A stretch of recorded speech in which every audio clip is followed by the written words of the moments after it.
Vieni, vieni. Venez, venez, Vieni. venez. Benvenuti. Bienvenue dans la plus ancienne épicerie fine du monde. Quest'anno festeggiamo Cette année, nous fêtons nos 400 ans. 400 ans que l'on découpe ainsi de fines tranches de jambon de Parme. 4 siècles que dans l'épicerie de Nano Morandi, les saveurs se mélangent. 4 siècles que le vinaigre balsamique et le parmesan représentent l'excellence d'un savoir-faire gastronomique envié par la planète entière. Ok. Nano nous entraîne maintenant dans son arrière-boutique, à la rencontre d'un ami restaurateur, un homme qu'il nous présente comme l'ambassadeur de cette cuisine issue du terroir. Eccoci. Il s'appelle Antonio Santini.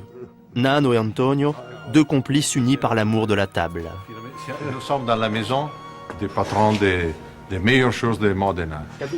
Il y a quelques années, Antonio et Nano ont voulu convaincre les plus grands cuisiniers du monde que le jambon de Parme, le vinaigre balsamique et le parmesan, 3 produits emblématiques de leur terroir, avaient leur place sur les meilleures tables.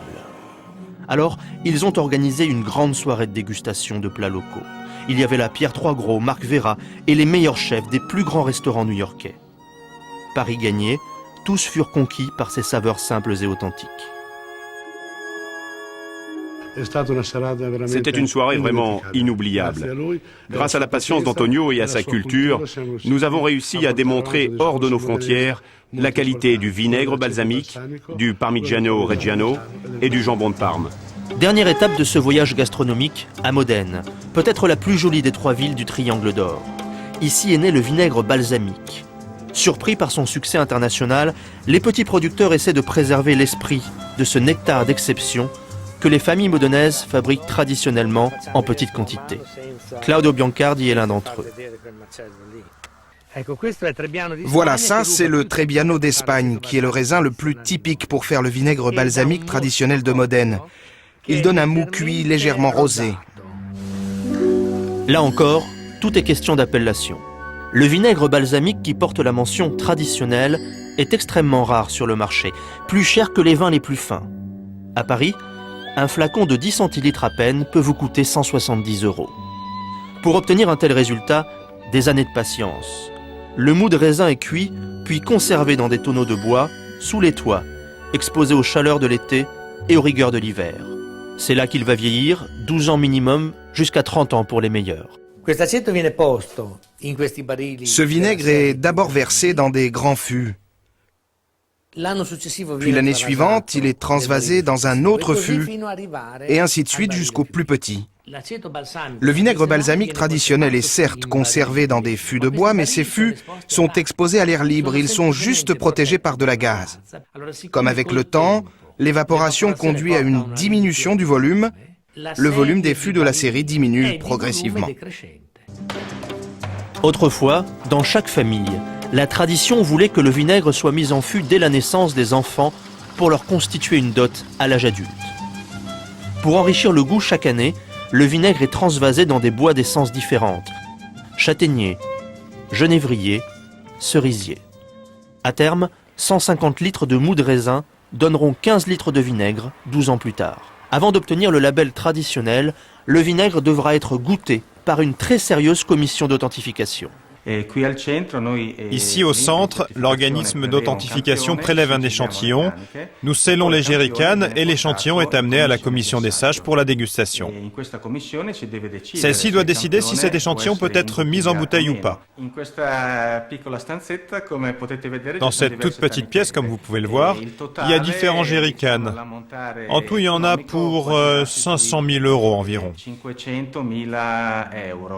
Pour protéger son authenticité, le vinaigre balsamique traditionnel de Modène doit obligatoirement être mis en bouteille dans ces petits flacons de 10 centilitres. Ceci pour les différencier des 4 millions de bouteilles fabriquées dans le monde par les industriels qui se contentent parfois de mélanger du vinaigre classique et du caramel, mais qui revendiquent aussi d'utiliser le nom vinaigre balsamique de Modène. Entre les deux produits, aucune comparaison possible. On ne peut pas toucher les tonneaux dans l'été parce que le balsamique n'est pas limpide. Alors il faut attendre l'hiver, mais dans l'hiver, le balsamique c'est froid. Alors on ne peut pas goûter complètement la saveur et le parfum. Alors il faut les mettre dans la main, attendre un petit peu, et puis un peu côté parce qu'il se réchauffe, va se réchauffer sur la main. C'est bon. Ce produit-là est vraiment unique. Étonnamment, il se marie avec tous les mets et avec toutes les préparations. Quelques asperges vertes, un filet de vinaigre balsamique, le plaisir au naturel. Au printemps, quand nous vient l'envie de saveurs fraîches, voilà un plat très facile à faire à la maison. Les Français ont une très belle expression pour parler de ces produits. Ils disent les produits du terroir.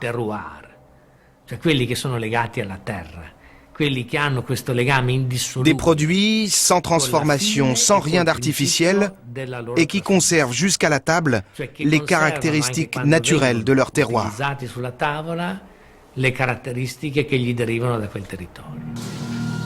De la terre à l'assiette, la cuisine de l'Émilie-Romagne revendique ce lien historique et charnel avec le terroir dont elle est issue.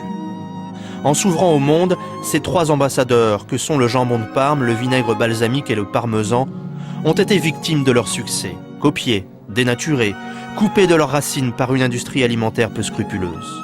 Aujourd'hui, pour conserver leur âme, ces trésors gastronomiques se tournent vers les consommateurs et leur demandent de bien faire la différence entre les saveurs authentiques et leurs pâles imitations.